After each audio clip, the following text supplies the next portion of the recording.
just for context, Nirbhaya is, of course, the gang rape that takes place in Delhi. A young 23-year-old girl who's studying to be a doctor. Her parents are who've literally done everything to educate her, and she's coming home from a movie and she gets gang raped. And Anoushka, I do remember with so much going on inside of you, you chose, if I'm not wrong, because I think I did one of those conversations with you, you chose that moment to talk about your own experience with sexual abuse.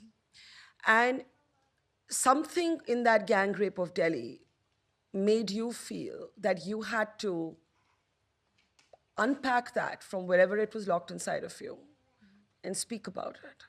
What made, and again, like so many of us, and I say us, who have experienced sexual abuse as children, it is always within, or often within, the circle of trust. It is often people in the familial circle. And, you know, in Indian society, I don't think we talk about this often enough. And so when you mentioned Nirbhaya, I remember that.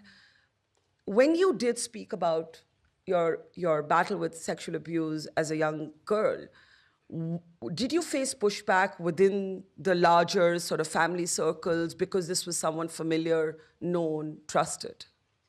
I'll just rewind a little bit. You know, in so many ways, like we touched on earlier, I had a very fortunate upbringing. I had a lot of, you know, incredible things in my life. And one of the narratives that, as a human and as a young woman out in the press, used to rankle me was this narrative that would be there that I'd just had a charmed life, that I'd had a silver spoon, that nothing bad had ever happened to me, and I'd just swanned into this industry. And, you know, sexual abuse isn't, you know, as I say, everyone has a spectrum. It's not like that was the one thing. Sure.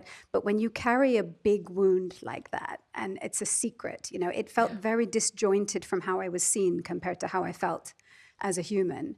And I think perhaps my father having passed away made me feel a little freer to share my story publicly. He knew my story. Oh, he did? But any pain that he may have gone through with me sharing it in a wider context was no longer relevant. Yeah. I was in immediate grief. I was not thinking so much as feeling. But one of the things I really experienced about the gang rape in Delhi was, of course, it was my first time in my living memory that the whole world was talking about one story of sexual violence. I don't remember a prior time in my lifetime where everyone was focused on sexual violence. That was an opportunity. That was a moment. And any way that any one of us could help galvanize that moment or make that moment bigger felt important. But there was a little sub-strand of the narrative, which was that the reason, and I say this with no diminishment whatsoever, but the reason perhaps her story, as opposed to other stories, was being picked up so much was because of the strata she was from, because she was middle class, because that made it feel more shocking for people that someone from that class could maybe have it happen. That narrative really showed me how much misapprehension there is around who this can happen to and how universal it is. And so I knew that with my story, however much detail I chose or chose not to tell, but if people think of me as the person with a silver spoon or the person who's had everything, that for me to say, you know, me too, this happens everywhere, this can happen to anyone, that felt really important.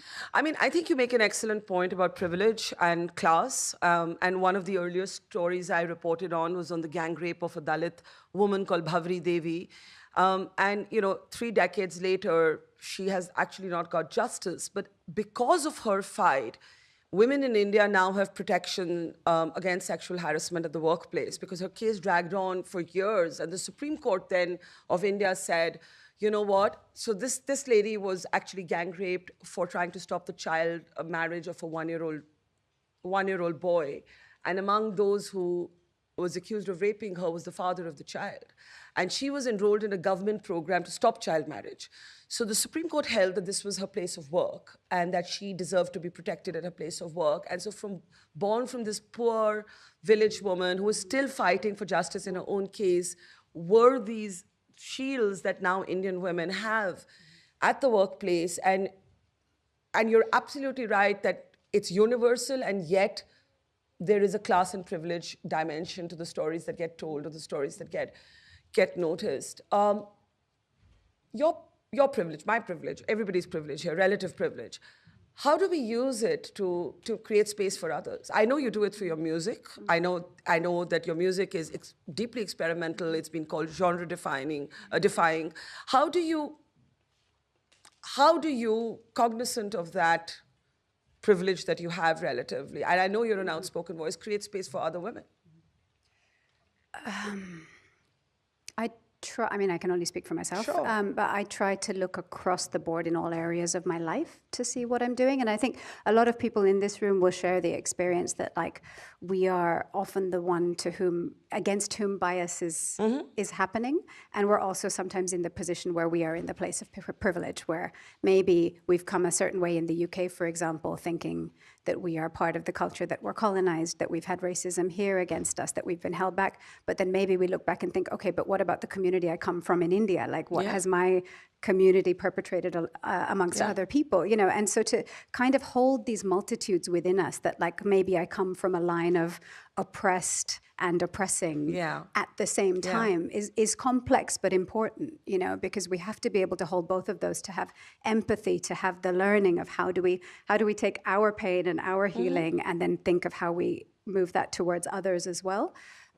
So for me, because I make music and because I make art, it's not the same as having like a corporation where it's just about maybe numbers, but I try my best to think in terms of, like, who am I choosing to work with?